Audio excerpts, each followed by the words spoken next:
Assalamualaikum warahmatullahi wabarakatuh. Selamat malam Ibu Widya. Selamat malam teman-teman semuanya. Perkenalkan, nama saya Edi Junaidi dengan NIM 1123100094. Di sini saya akan mencoba mensimulasikan tugas UTS perpajakan PPh 21 pribadi punya saya sendiri.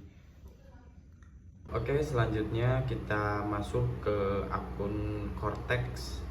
Untuk nama pengguna saya sendiri yaitu Edi Junaidi. Di sini ada ID pengguna dan kata sandi.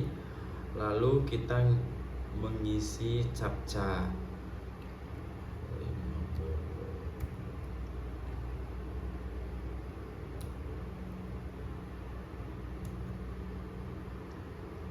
Lalu sudah login. Setelah login kita masuk ke portal saya. Lalu ke dokumen saya. Setelah ke dokumen saya, kita refresh terlebih dahulu. Nah, di sini kita scroll dulu ke bawah sampai bawah. Ini digeser sampai ujung mentok. Nah, kita akan melakukan pembayaran bukti potong PPh pasal 21A1 BPA 1. Itu klik unduh. Lalu ini adalah bukti potongan PPh 21 punya saya sendiri yaitu Edi Junaidi. Status PTKP nya adalah TK0 yaitu tidak kawin atau tidak punya tanggungan. PTKP saya selama 1 tahun yaitu 54 juta rupiah, itu ada di poin 16. Selanjutnya, penghasilan bruto saya, gaji, pensiun, THT dan JHT-nya sebesar 67.115.332 rupiah. Tunjangan PPh 392.100 rupiah. Tunjangan lain dan lembur sebesar 23.093.042 rupiah. Premi asuransinya 3.483.282 rupiah. Ada natura atau kenikmatan sebesar 4.379.372 rupiah. Bonus atau THR 12.582.112 rupiah. Maka total penghasilan bruto saya selama 1 tahun yaitu 111.045.240 rupiah. Untuk selanjutnya adalah pengurang penghasilan bruto. Yang pertama ada biaya jabatan. Biaya jabatannya sebesar 5.552.262 rupiah. Terus yang kedua iuran pensiun atau JHT sebesar 2.013.456 rupiah. Maka total pengurangnya adalah 7.565.718 rupiah. Yang selanjutnya penghasilan neto. Penghasilan neto sama dengan bruto dikurangi pengurang. Nah, penghasilan netonya itu 111.045.240 dikurangi 7.565.718, totalnya 103.479.522 rupiah. Ini adalah penghasilan bersih sebelum pajak.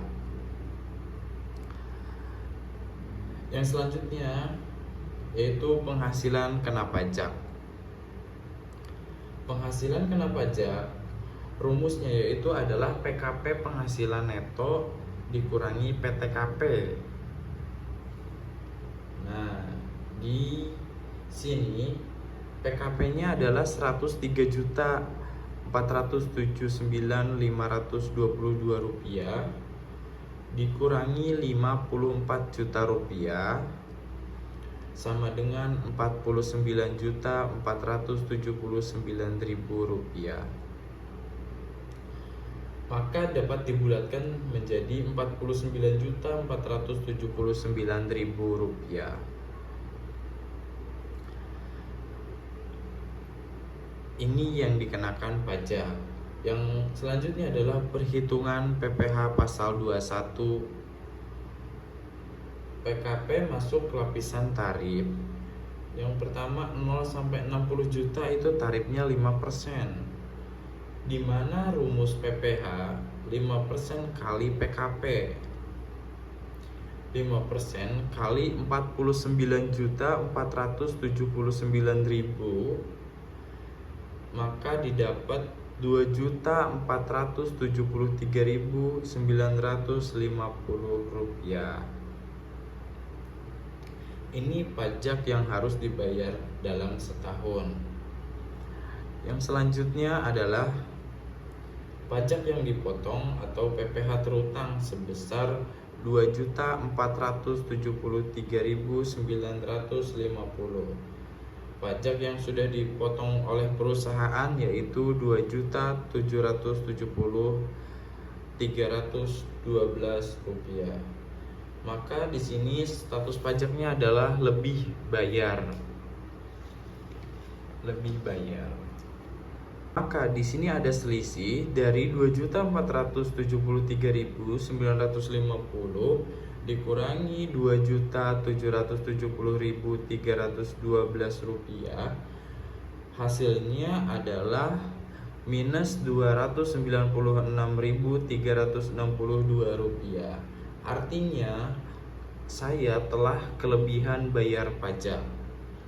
Nanti itu bisa dikompensasikan di setiap periode akhir tahun, yaitu di Desember. Maka dapat disimpulkan bahwa penghasilan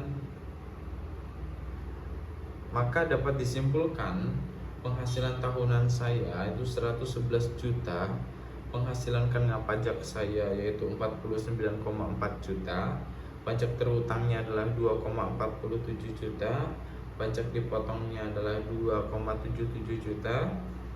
Statusnya yaitu lebih bayar, maka kondisi ini akan menunjukkan pemotongan pajak sudah berjalan aman dan cenderung konservatif atau tidak kurang bayar. Nah, untuk selanjutnya setelah kita menghitung PPh 21, kita langsung ke portal lagi, kita ke SPT tahunan. Klik SPT ini, surat pemberitahuan SPT, lalu kita klik PPh orang pribadi. Maka di sini kita lanjut ke lihat untuk melakukan proses pelaporan pajak. Nah, kita scroll ke bawah. Di sini ada identitas kita. Ada nama saya sendiri, Edi Junaidi, sesuai. Terus, nah di sini di poin B ada penghasilan neto. Itu yang 1A kita centang ya, 1B kita centang tidak, 1 centang tidak, 1D kita centang tidak. Yang poin C perhitungan pajak terhutang. Yang nomor 2 penghasilan neto setahun, itu harus diisi. Yang ketiga itu kita centang tidak. Penghasilan neto setelah pengurangan penghasilan neto juga harus diisi. Penghasilan tidak kena pajak kita itu adalah K0 atau tidak kawin. Penghasilan kena pajak 4-5. Nah, harus diisi. PPh terhutang. PPh terhutang juga. Apakah terdapat pengurangan PPh terhutang? Kita centang tidak. PPh terutang setelah pengurangan PPh tentang terutang 7-8 harus diisi juga. Nah, di poin dia ada kredit pajak, Apakah terdapat PPh yang dipotong atau dipungut oleh pihak lain? Itu kita centang iya. Angsuran PPh pasal 25 juga harus diisi. Status PPh pasal 25 hanya pokok pajak juga harus diisi. Apakah Anda menerima pengembalian pengurangan kredit PPh luar negeri yang telah dikreditkan? Kita centang tidak. Yang E itu PPh kurang atau lebih bayar juga harus diisi sesuai tadi yang ada di buku panduan pelaporan SPT. Apakah terdapat surat keputusan persetujuan pengangsuran atau penundaan pembayaran pajak? Ini gak usah diisi. PPh yang masih harus dibayar itu juga harus diisi. Untuk poin F, PPh kurang atau lebih bayar SPT dibetulkan jika ada pembetulan. Nah, untuk PPh kurang atau lebih bayar di pembetulan itu silahkan jika ada pembetulan. Nah, untuk poin G yaitu permohonan pengembalian PPh lebih bayar diisi jika status SPT adalah lebih bayar. Nah, yang poin H itu angsuran PPh pasal 25 tahun pajak berikutnya. Itu kita yang poin 13A kita centang tidak, 13B kita centang tidak, 13C kita centang tidak. Yang poin I pernyataan transaksi lainnya. Yang poin 14A itu juga harus diisi harap pada akhir tahun pajak. Apakah Anda memiliki utang pada akhir tahun pajak? Kita centang iya. Yang 14C kita centang tidak. Yang 14D kita centang tidak. 14E itu sama 14F itu tidak usah diisi karena sudah tersistem dari sananya. 14G kita centang tidak. 14H itu juga harus diisi oleh kita sesuai yang ada di SPT. Yang J adalah lampiran tambahan. Di sini yang harus dicentang itu di poin D, surat kuasa khusus itu centang tidak, dokumen lainnya juga centang tidak.